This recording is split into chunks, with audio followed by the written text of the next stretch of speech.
Howdy, hi. It is Dear Job Sports, college basketball picks and predictions for Saturday, November 8th, 2025. We're looking at the best bets of the day. Let's get into the video. All right, first things first, got to go over the previous day's results. Not a great day, but also not a bad day. I went 4-3, bringing our season record to 23-12. Since we lost 3 games, we then add $9 to the giveaway fund, bringing our season total to $36. Nobody gets taken off of or added to the banned list. Let's get into the recap, and then we got our 5 games for tomorrow. First one, we had the over 165.5 in the Kent State and Cornell game. This was probably the easiest over I've ever taken in my life. Final score, Kent State 110, Cornell 102. Team shot 52% and 54% from the field, 47.5% from deep. There were 37 three-pointers made in this game. 37. This was never a doubt. Next game, we had Troy, plus 2.5 at Furman. Furman is not good at basketball. I was listening to another show. They reminded me this was Furman's first game in their new stadium. I was like, oh God. I really don't love that. But then I was actually thinking, you know what, maybe I do like that. There's a lot of hype. It's going to be packed. The fans are going to be expecting a W. And then you go and you disappoint them. And that is exactly what they did, as Troy wins 64-61. Kind of the exact opposite of the Kent State game. Neither team could shoot. They averaged 40% from the field, 34% from deep, and a lovely 68% from the free throw line. 31 total turnovers in this game. Just a really ugly basketball game. Troy on the season is now 2-0 with road wins at Kent State and Furman. The rest of their non-con isn't bad. They go versus D3 at Loyola Marymount, at Cal State Northridge. They're going to start the season 5-0. And then you have San Diego State and USC. So then you go 5-2, but you're going to start 5-0, so congrats. Next one, we had Georgetown, plus 7.5. We got to have a conversation about how awful Maryland is at basketball, because they are straight dog water. Georgetown, 70, Maryland, 60. Maryland shot 25% from the field. 2-5. 19% from deep, going 4 of 21. They lost the rebound battle. They lost the turnover battle. I mean, this is just what you get with the Buzz Aldridge coach team. You're going to be good on defense, but your offense is going to be so atrociously bad, you're going to want to rip your eyeballs out with a spoon. So yeah, Georgetown wins. They move to 2-0. That's a big loss for the Big Ten. Not ideal. Then finally, we had the over 157.5 at NIU at Wisconsin. This one was pretty annoying to me. I watched most of this game. Wisconsin just couldn't put them away. And then the real dagger, Wisconsin was up 28 points with 20 seconds left. NIU calls a timeout. They bring on all of their substitutes. But then some random walk-on kid from NIU hits a pull-up 3 with no time left to send this game 25 points. I would have covered my 27.5 if some random white dude wouldn't have hit a walk-on buzzer beater. But they really didn't deserve to cover. This was like a 20-point game the entire way. They couldn't extend. Wisconsin shot 29% from deep, 76% from the free throw line. Next time, don't do that. Make like 2 more 3-pointers so I win my money. Then we get to our losers. Kansas. Good. I got to bring up the box score for this one. This was disgusting.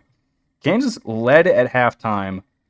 Halftime score was 37-29.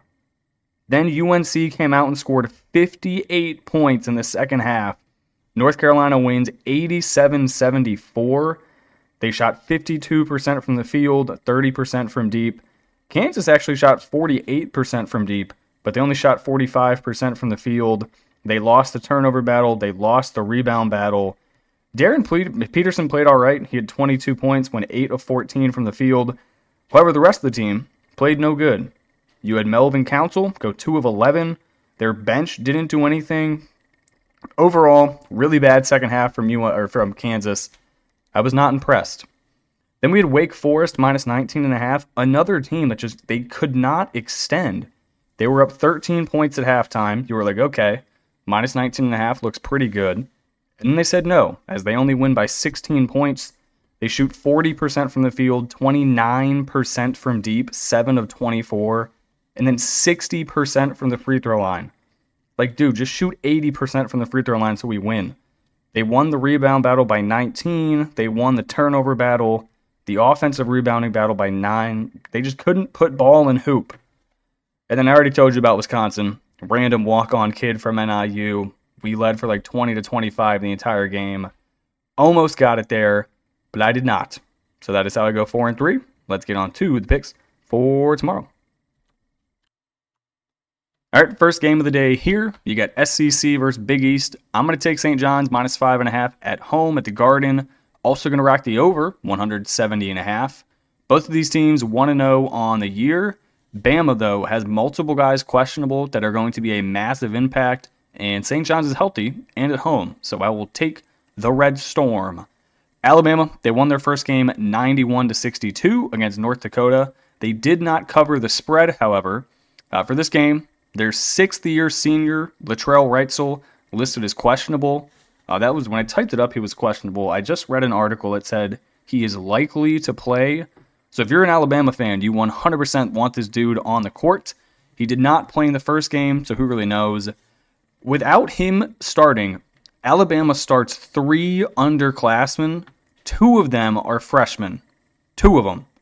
They lost a lot from last year. You have no more Mark Sears. You have no more Grant Nelson. No more Cliff Amori. I mean, they lost 3 of their starting 5. Questionably 4. I forget where the other guy went. Anyway, they're a young team. They might not have their 6-year senior guard. Give me the Johnnies. St. John's, they destroyed Quinnipiac in their game 1. We took them on the spread. They won by $1 billion.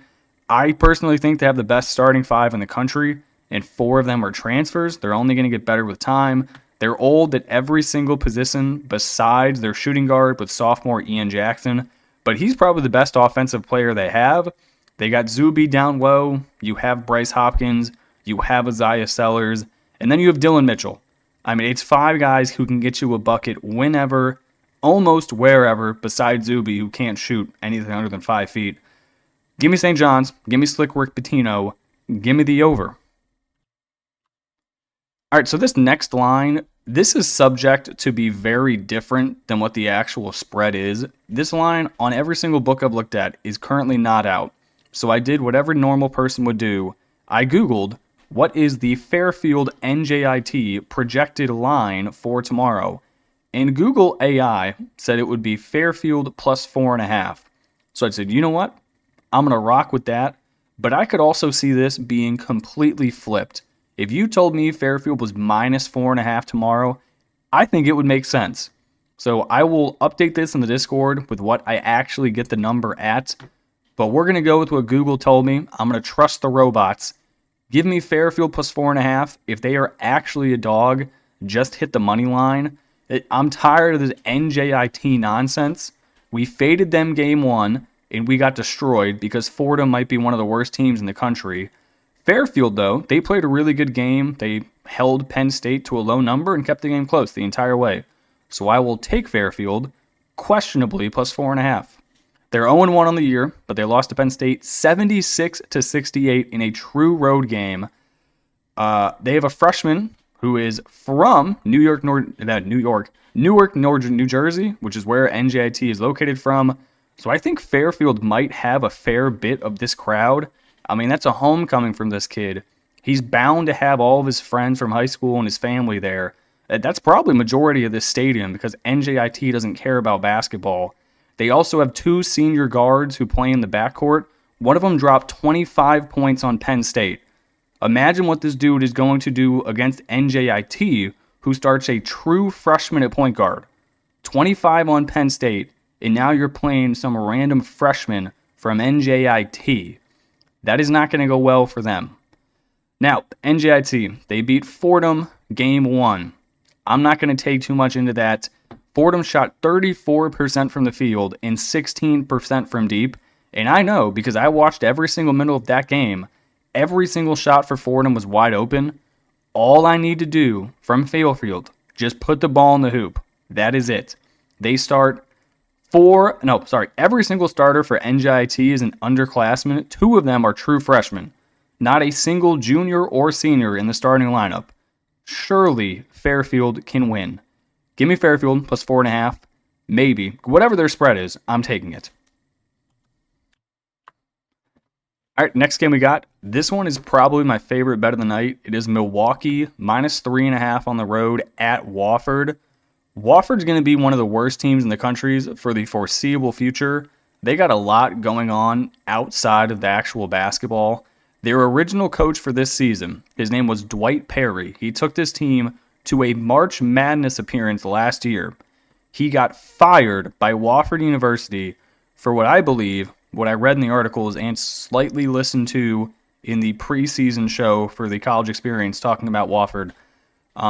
He got fired because kids who were living off campus who were on scholarship for basketball were caught using on-campus meal swipes so they could get free food. Apparently that is not allowed if you live off campus, but that was being provided to them by Dwight Perry. So then they fired Dwight Perry because they're stupid. So now Wofford has a completely new basketball coach, and it would appear as though all the guys on the team no longer want to play because they didn't sign up to play basketball under this random dude. They signed up to play under Dwight Perry, and the university canned them. So I think Wofford's going to lose every single game, say F you to the university, and then transfer out, because that is exactly what they should do, because Wofford are some bitches. Milwaukee, on the other hand, are not some bitches. They're 1-0 on the season. They won a close game against a relatively strong Hampton team, supposed to be middle of the pack in their conference. They won 90-86. They were a very solid team last year in the Horizon League. I think they're a sleeper to win. They have a ton of size. All of their 4 out of their 5 starters are seniors who are 6'5" or taller. There are 2 guys in the front court, power forward, and your center spot, both 6'10" or taller. Their bench is deep. They can all shoot the ball well, and they are large. Wofford, we already mentioned the whole new coach thing. This team sucks. If you were on Wofford, you would not want to play basketball right now. That's as far as you have to dive into it. They got destroyed their first game of the season. They've already mentally checked out. Give me Milwaukee minus the points. I'm surprised this is not way larger. Next game we got, I'm going to take Vandy minus 7.5 on the road at the bounce house. That is UCF. I'm also going to rock the over 166.5. This one looks like a big number. You probably see an SEC school in Vandy laying 7.5 to a Big 12 school, and you're like, hey now, this got to be a neutral site game, surely. No, it is not. This is a true road spot. I think Vegas just knows, 1, Vanderbilt's good this year, and 2, UCF is probably the worst team in the Big 12.